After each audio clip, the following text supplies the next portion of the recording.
This is the Planning Commission meeting, November the 28th, 2023. I'm calling the meeting to order.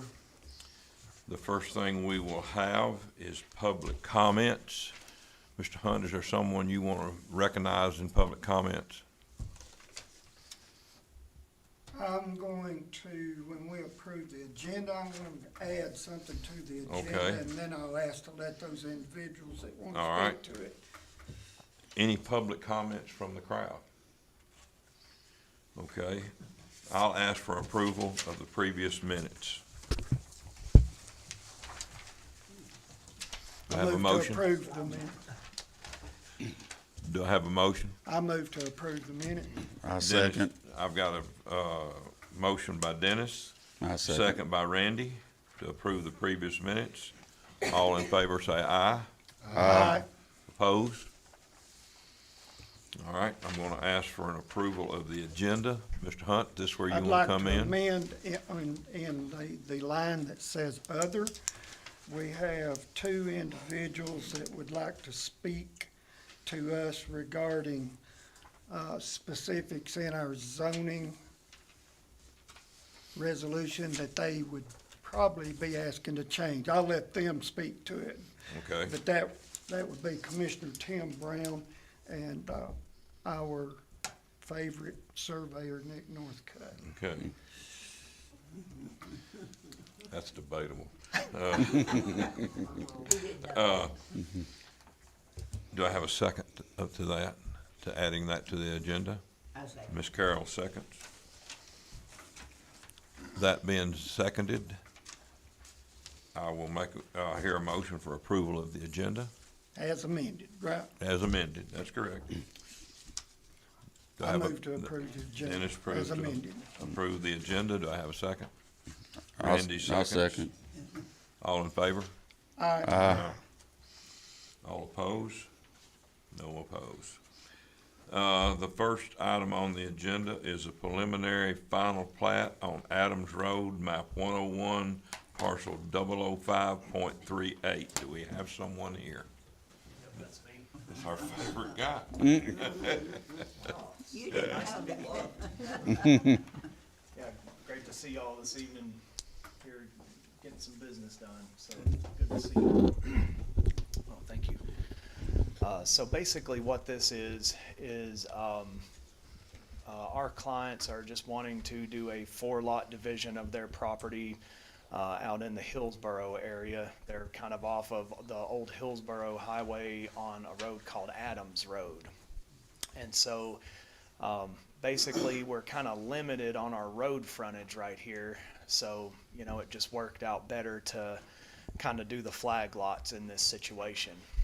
But anyway, we were able to, you know, get soils work done, and Mr. Charbonneau's looked at it, and, you know, we've got, you know, 4-bedroom approval on all these things, and they're, you know, they're all larger than the minimum size and width requirements, and, you know, pretty cut and dry, it seems like. So I can take any questions on that if any of y'all have any. Who owns it? Who owns it? It is under the name of Sue Shinkle. Sue Shinkle and Fred Green. Oh, yeah. I'm not sure if his name's on it, but this is one of those deals where they called and opted out of having all their information on the tax card. So you can't just pull the tax card up, but it's Sue Shinkle. Okay. Yeah, I guess it's Wells, Jason Wells' property. I'm trying to figure out where it is. I'm not sure if that's Jason below it or not. If you will notice on your sheet there, the staff says it meets requirements and they recommend approval, correct, Kurt? Yes. Okay. Any other discussion? Do I have a motion one way or the other? So moved. Ms. Carol Willis makes a motion that we approve the plat. Do I have a second? I second. Randy Harrell seconds. Any other discussion? Sammy, you good? Dennis? Everybody good? All those in favor, say aye. Aye. Opposed? Thanks, Nick. The next item on the agenda is the site plan for the new cell tower on 4927 Hillsborough Viola Road. And this gentleman's right here. Good evening. My name is Russell Dean with Selective Solutions. We are a site acquisition company. I've been doing tower acquisition since November 8th, 1999. So I've done about 10,000 towers over the years. We are proposing a 260-foot self-supporting tower at Harpo Road and Hillsborough Viola Road. We are, it's 260 foot to the top of the lightning rod, and we are 260 foot or greater from all of the property lines. We had an article in one of our industry magazines that featured a meeting you guys had with another company, so we went back and changed our location to meet the setback requirements. Just some general information, this is going to be a T-Mobile tower. T-Mobile is the lessor, and they are under a requirement with the federal government that approved their purchase of Sprint to provide 5G coverage to 99% of the country by the end of by the middle of next year, and this is just part of the plan to get 5G coverage to more of the country. And I'd be happy to answer any questions.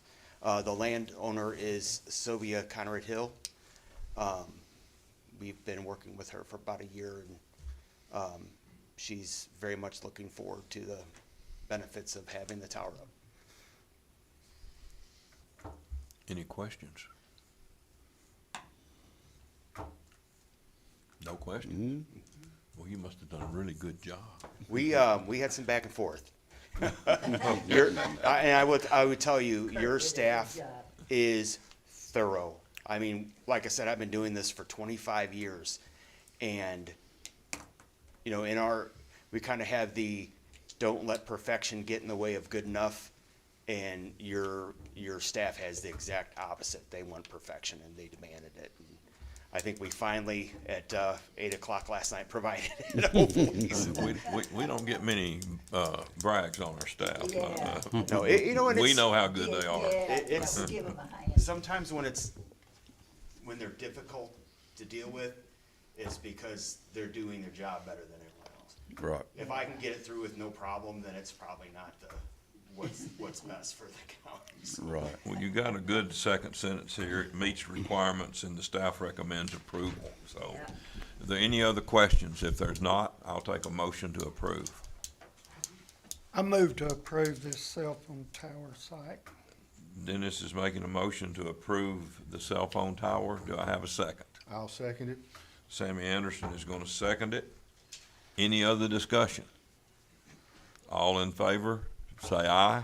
Aye. Opposed? Thank you very much. Thank you so much. Appreciate it. Thank you. The next item on your agenda is the preliminary final plat on Shelley Road, and it has been removed, or it's been requested to be deferred indefinitely, and I have the email here saying that, so we don't have to go over that.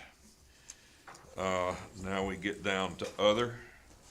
Mr. Brown or Mr. Northcutt, which one of you would like to go first?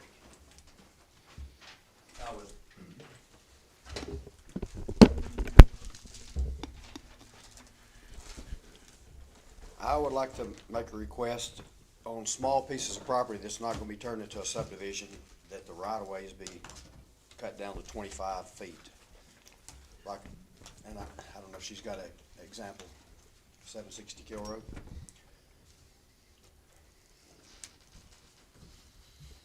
This is Leslie. Yeah, Leslie Jamie Road. How many acres, Mr. Brown? I think there's 7.5 right there. I'll walk around the other way, show it. Where's our yardstick? A pointer, yeah. Yeah.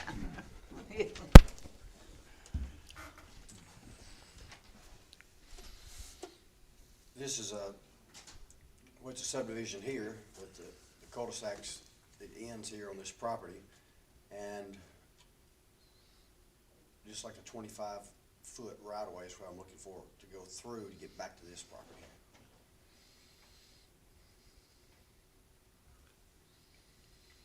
Because 50 foot, that's 50 foot right there, so when you take 50 foot off of that, this one, it cuts it right in half. These are 3 lots here.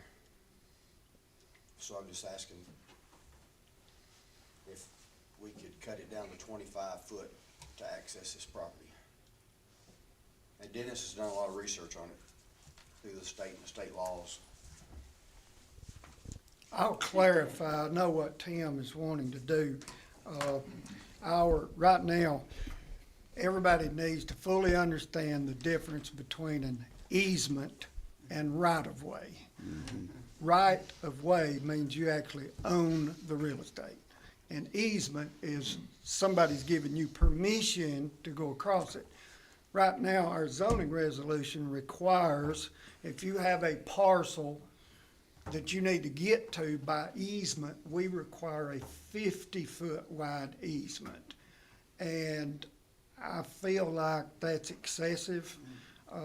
I would support the change, but I think we need to talk about it quite a bit. I personally would like to see the 50-foot right-of-way remain. In other words, a parcel that needs to front a public highway, 50 feet, that's a good rule. The 25-foot easement would use up half of that. You know, if somebody has a 50-foot pathway that they own, but they want their kids to have an acre back here, right now, we make them give up all of that 50-foot right-of-way in the form of an easement. The most interesting thing that I found, TCA, Tennessee state law, regarding landlocked parcels. Everybody's heard of being landlocked. There's no such thing, because legally, it takes a little work, but you go to court. You can do it. And a judge by TCA, that's a law, a judge cannot grant more than 25 feet. For an They easement. would look at, and it's up to the judge, they would look at every property owner surrounding you, and they would just pick the most likely path to get to your landlocked parcel, and they pick this landowner and say, you have to give them 25 feet. A judge can't say 26 feet because of TCA. We So- have a lot of those in So Coffee County too. I feel like just to coincide with Tennessee law, maybe we should back our 50-foot easement down to that. If somebody wants a 100-foot easement, we'll give it to them. You know, it doesn't restrict you to just 25, but the minimum requirement. And check, you know, I've done a lot of work on this. If you check with Benton Bartlett, 99% of the driveway culverts they put in are 20 feet long or less. All 4 traffic lanes of I-24 is only 24 feet. So while we have a 50-foot easement, it's sort of mind-boggling. But you know, I've thrown out all the details that I've come up with, but I think maybe that's something we ought to have on our agenda in the near future and go over that. I would like to see us study this. It's not on the agenda. It needs to be made public. I would like to see us study this and come before us at our next meeting and make a decision. We'd be able to make a better informed decision, and I kind of like what Dennis is saying. Yeah. I'll entertain a motion to that effect. I'll make a motion for it. Second? To be on next month's Next month's agenda. agenda. I would second that.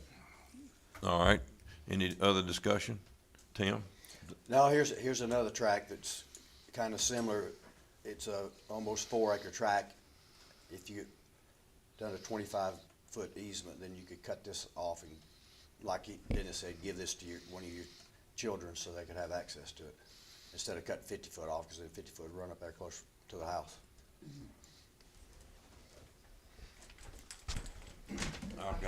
Motion and a second. Any other, I knew Nick wanted to speak. And I was just gonna kinda add on to, what Mr. Brown was saying. Now, I wasn't really prepared for this evening, but I can tell you what I have seen, you know, in working in some of the other counties that I'm in. So this is just food for thought and just suggestion if y'all are gonna be discussing this, you know, for next month's meeting and whatnot. In Franklin County, you're allowed to access more than one property with a 30-foot easement. Theirs is 30 foot, but you can access up to 3. I don't know if, you know, I necessarily love that, because what you kind of see as a result of that is when people are doing major divisions, they'll have road frontage lots, but then they'll have one 30-foot strip that goes back, and then they've got 3 lots behind there, and it creates a less than ideal situation, in my opinion. However, I mean, that's just one option that I've seen that other counties do. Another option that I have seen that, and I think this would really apply to the Beech Grove area more than a lot of places, but in Williamson County, you're allowed to do what's called a large lot subdivision, which means that your tracts have to be 5 acres or more. And in a large lot subdivision, you're allowed to access up to 5 tracts of land with 1 easement, as long as they're 5 acres or more. Now, 50 foot, it's 50 foot. So in my mind, you know, tracts that are 5 acres and larger, you know, those are beyond the review of the commission, you know, because I mean, that's state law, I reckon. But the reason I say this applies in Beech Grove is I know y'all know of the, what was it, Heritage Lane, or what was that? There was a hoopla over that where that got cut up when Mr. Clark was in. He was the codes enforcer at that time and let this thing through that kind of wound up, I think there had to be a little bit of backtracking on it, as it were. Yeah, but to the point, there's many tracts of land in areas that are very hilly where it is not practical to put a driveway in but one spot. You might have one road that goes up the holler up and it accesses 100 acres on the top of the hill. You know, I mean, that's a very common thing that we see out there. And that was one kind of prime example. Another prime example is, and don't throw me out of here on a pole whenever I say this or whatever, but what is it? Shady, it's on Jernigan's Branch Road up there at the church with the cemetery, Mr. Burks' property that has 15 easements running across it. I mean, that's a nightmare. And so you see what can happen when when you have to adhere to the 50-foot rule that's so restrictive. You know, he's got 30 acres or so, but he's only got maybe 150 feet of road. Yeah, that. And what you can't see on that property right there is that whole piece of land that is east of Shady Hollow Lane is all easements. And they're all easements on paper that will never have a road on it because it's not practical to put one there. Now, so legally, all these lots that are carved off in the back, they've all got their legal easement to get to it, but guess where they drive? They all drive right on Shady Hollow Lane, where everybody has, their whole family has for the past 50 years. So in his situation, you know, it was his desire to, you know, cut off an acre for each one of his kids. Well, that might not be possible, but maybe in, say, like a Williamson County scenario, they could carve off 5 acres per kid and have one one road that would come in and access all of these tracts that would have to be larger than what the review of the commission would be. But, you know, so, you know, technically you could carve off a 5-acre tract, you carve off 5 5-acre tracts and put one 50-foot easement to it, but you can't get a building permit for any of them. You know, so it's kind of like, I feel like there could be some middle ground in there somewhere as far as the easement rules, because the crossing one tract of land to access one tract of land is pretty restrictive. But I understand that that's there to prevent situations like Lewis Perry Lane.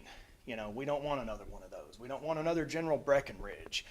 You know, I know the problem children that are the reasons why our rules are restrictive as they are. But I do feel like that maybe there could be a middle ground in there somewhere. So anyway, I was just throwing out a couple of those scenarios for y'all to think about. And of course, anytime y'all were open for any of this discussion, my door is always open. And if y'all wanted to call me on an individual basis or as a group or have another meeting, however you wanted to do, I mean, I can drum up tons of examples of all Why of don't this. you bring about 2 or 3 examples to our next planning commission meeting Okay. and argue those points? Okay, no, I'd be happy to. What would be your recommended? 25? I mean, What I would you think that Dennis's suggestion of 25 is not a bad idea, just because right now, the minimum road frontage is 50. So depending on how big a tract you have, you know, he's right. You could then potentially, as long as you've got 50 feet of frontage, so that code's not gonna have to change. But if your easement was reduced to 25 feet, then at least it could be done in a similar way that's going on now, but, you know, more people would be able to have use of that strip.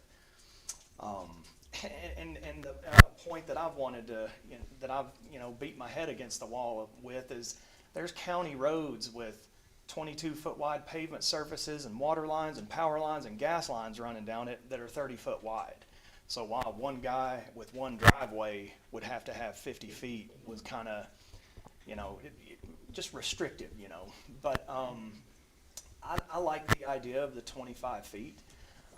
But I also agree that if you're, certainly any major divisions, anything where there's going to be multiple tracks that are accessed by an easement, 50 foot would be the minimum. Because, in my mind, just because if it were to become any kind of future development, then you've got your 50-foot right-of-way there that could be expanded on. So you're saying, your recommendation is the 50-foot for multiple lots or divisions, and instead all use that 150-foot instead of 25. Yeah, that would be my Okay. recommendation, but then if you're carving off, one lot for Junior, then he doesn't need 50 foot of your land to get to his 1 acre. Okay, if you have one road going in to multiple residents, who's gonna take care of that road? Well, in my mind, this is America, and if you decide that you want to be a part of that development, then you sign on the dotted line that you're gonna be responsible with all your neighbors for the maintenance of the road. I know that runs into the issues where the whole enforcement thing, but guess what? That's what HOAs are for, it's like if you want- Yeah, And I'm not a fan of HOAs either. However, but if you're one of the ones buying into it, it's on the front end. You know what you're buying into, and it's an option. That's all I'm saying, is that it would be an option. yeah, well, I'm just saying, I know a situation where 2 individuals had one road going in, and it wound up being basically World War III on who took care of it. And none of them took care of the road, and the road wound up being nothing but mud. So- I get that, and you don't, you obviously you want to limit that type of situation. That being said, though, it would be up to the other people that were in the development to bring it to court. And that would not be a matter for the county to even involve themselves with. That would be their Let's continue this situation. discussion at our next meeting, if you don't mind, Nick, and please bring us a couple, 3 examples, if you don't mind. Oh, yeah, And like, that'll be a January, that we're not having a meeting in December for all of you that need to know that. Y'all are off the 26th, are you not? Okay. All right, thank you very much. We yeah, appreciate it. thank y'all. Okay, going on to other, it's been suggested and talked about having a meeting time changed back to our original meeting time of 4:30. We changed it to 5. I don't know if we helped anybody very much by doing that, but what does anybody think? Will anybody make a motion to change it back to 4:30? I'll make a motion. I have a motion to change the meeting time back to 4:30. I second it. Mr. Elam seconds it. Is there any discussion? Yeah, I'd like to bring up, this still, with when staff, attends, I'm asking you guys are getting paid for being here, right? Doesn't matter if it's at 4:30 or at 5 o'clock, you're getting paid to be here, right? Okay. Capital outlay, we made it 4, so Oh, the I thought you- staff. Well, that's one of the So reasons. the that it's- staff is still on the payroll and can take care of their business at that meeting and go home at the regular time. So I Would just you wanted rather to go throw to that 4? out. Had you rather go to 4, Dennis, or you rather? I just want to throw that out.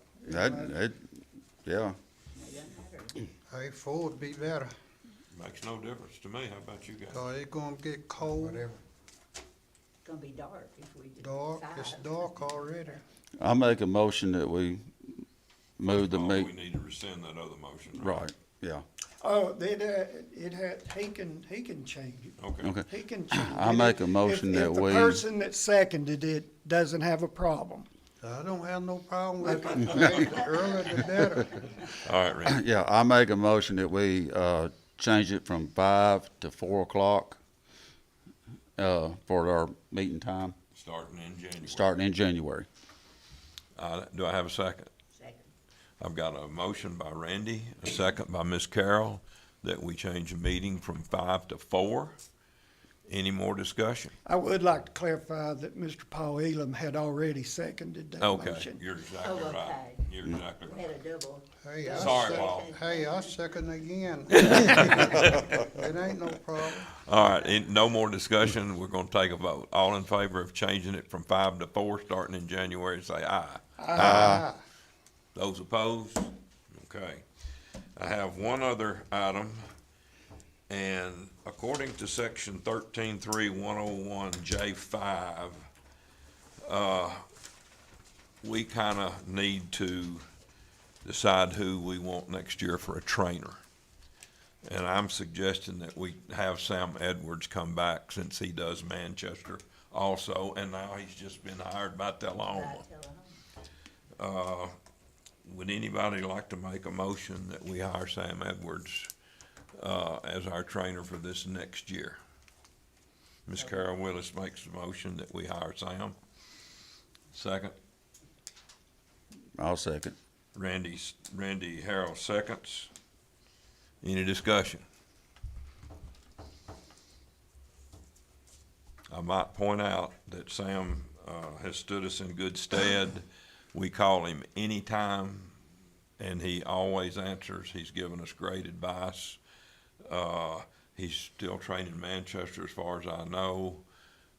It looks to me like things would be pretty consistent if we kept it like that. All right, I have a motion, I have a second. Any more discussion? All those in favor of hiring Sam Edwards back as our trainer, say aye. Aye. Opposed? Okay. well, how much longer y'all gonna keep me around? Not much longer. Not You and much I Well, we go. don't, You and I go. we'll see. Anybody else out there have any business? Anybody? I'll take them I move to adjourn, and go to the ball game. Yeah. go to the ball. Yeah. Did I have a second? I'll second. And I will say this, dude, I'm glad to see y'all back taking care of Manchester County business. Thank you. Thank you.